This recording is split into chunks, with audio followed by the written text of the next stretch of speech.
이렇게 트럼프 대통령이 중국까지 끌어들이면서 판을 흔들었고 상황은 복잡해졌습니다. 우리 정부의 움직임도 긴박했습니다. 청와대 취재기자를 연결해서 자세히 좀 알아보겠습니다.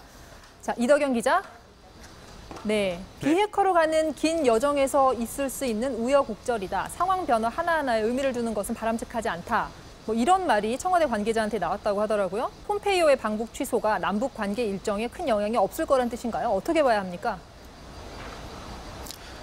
네, 청와대는 어제 폼페이오의 방북 발표가 나온 뒤 비핵화에 큰 진전이 있길 바란다고 밝혔는데요. 하루 만에 상황이 급 반전되면서 상황 파악에 분주했고 당혹해하는 분위기도 엿보였습니다. 강경화 외교부 장관이 폼페이오 장관에게 전화를 걸어 직접 경위를 물어봤는데요.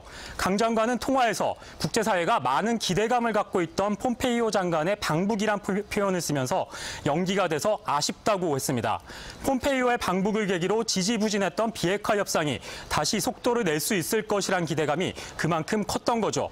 정부는 상황 변화 하나하나의 의미를 부여하기보단 긴 안목에서 대화의 동력을 유지해 나가는 노력을 계속하겠다는 뜻을 밝혔습니다. 일이 일비하지 않겠다는 의미로 보면 될 것 같습니다.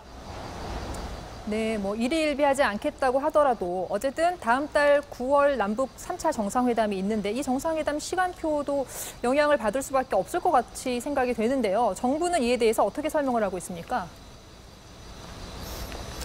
네, 폼페이오의 방북 결과에 따라 북한 정권 수립일이죠. 구구절을 전후한 시진핑 중국 국가주석의 북한 방문 가능성, 3차 남북 정상회담까지 영향을 받을 수밖에 없는 상황이었는데요.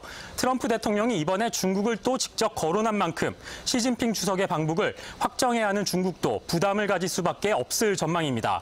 폼페이오가 북한에 가서 성과를 냈다면, 다시 말해 북한이 폐기할 핵시설 목록을 내놓고 미국은 종전선언을 약속하는 막 교환이 성사됐다면 비핵화의 중대 분수령이 됐을 텐데요.